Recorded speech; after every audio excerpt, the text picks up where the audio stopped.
ამ ნაწილში კანონ პროექტს ეს ფუნქციები გადააქვს მარეგულირებელ კომისიაში.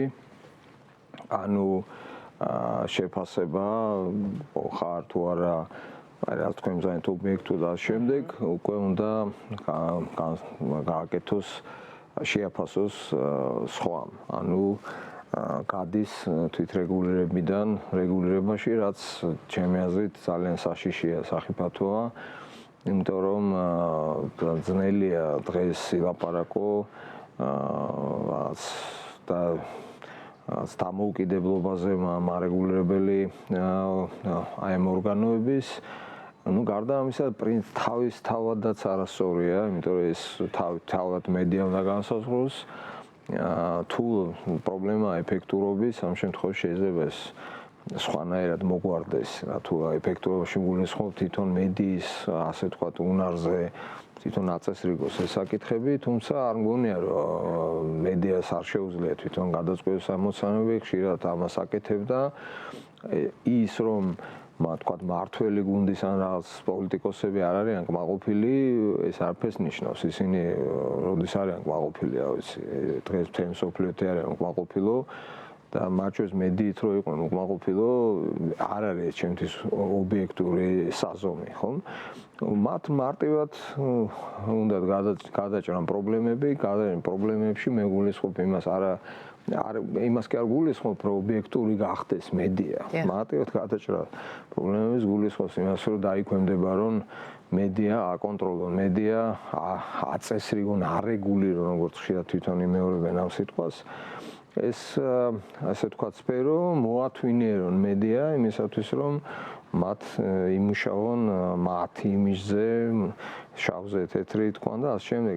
და რაც შეეხება უცხოურ დაფინანსებას ამ თემასთან დაკავშირებითაც არსებობს მაღალი საზოგადოებრივი ინტერესი, ამიტომაც ვიკითხავთ, ჩვენ ვიცით მედიაში მომუშავე ადამიანებმა, რომ თავისუფალი და დამოუკიდებელი მედიების დიდი ნაწილი სწორედ უცხოური გრანტებით არის დაფინანსებული და სწორედ აქედან გამომდინარე ჩნდება კითხვა, ეს შეიძლება თუ არა გახდეს სწორედ მათი საქმიანობის შეჩერების საფუძველი ეს ჩანაწერი კანონ პროექტში.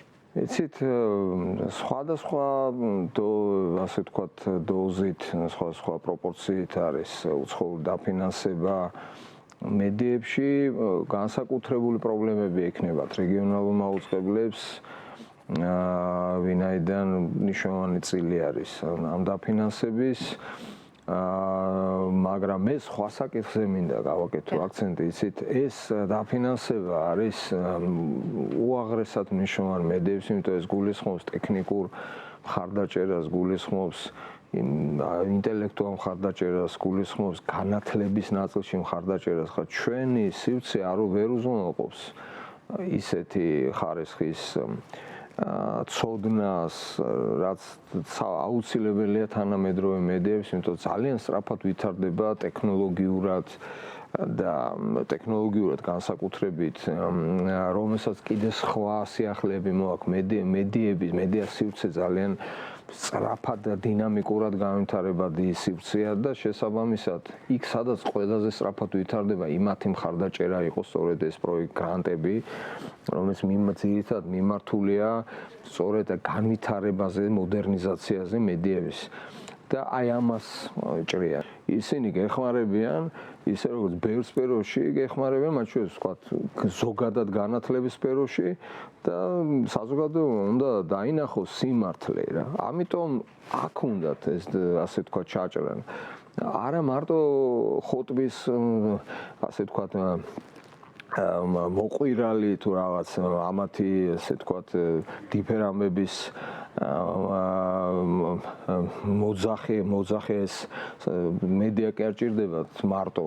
ამათ უნდათ დაიქვემდებარონ და ასევე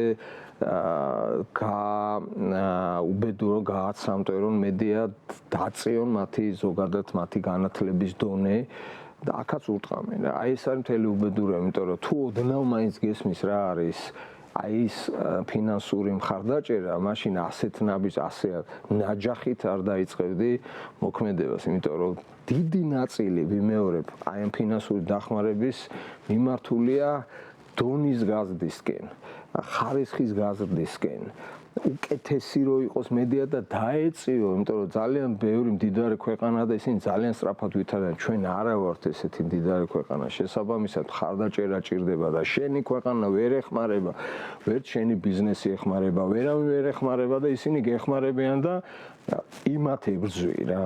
რო შენს მედიას არ დაეხმარონ და არ განვითარდეს შენი მედიები. არაფერს ვამბობ თავისუფლებაზე და თავისუფლება რა თქმა უნდა პრობლემა როგორ შეიძლება გააკრიტიკო და ეხლა ყოველდღურად გვესმის თურმე იქ არ შეიძლება ჩაერევს მედია სტიქიურობა რაღაც საშინელება, აქ არ ჩაერევა კრიტიკა არ შეიძლება, ის არ შეიძლება და ყველა მხრიდან უტევენ თავისუფლებას.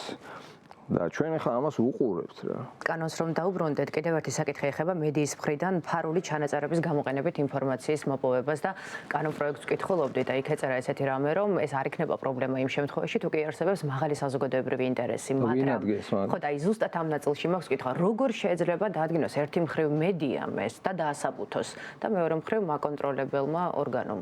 არა, ზოგადად ამ ინტერესს ადგენს რა თქმა უნდა თავად მედია და თუ ვინმე აქვს პრობლემა მიდის მედიასთან და არ ყვევენ და ეს არის თვითრეგულირება, ეს არის სხვა საზოგადოება, ეს არის განვითარებული საზოგადოების დამახასიათებელი მიდგომები, მაგრამ დროშად შენ გადაგაქ ეს ინტერესის განსაზღვრა ისეთ ორგანოში, რომელიც შენს დაქვემდებარებაშია, ეს ხო ნიშნავს, რომ შენ დაქვემდებარებაში მყოფ პოლიტიკური ინსტიტუტს იყენებ იმისათვის, რომ რაღაცა განსაზღვრება გააკეთდეს, ხო?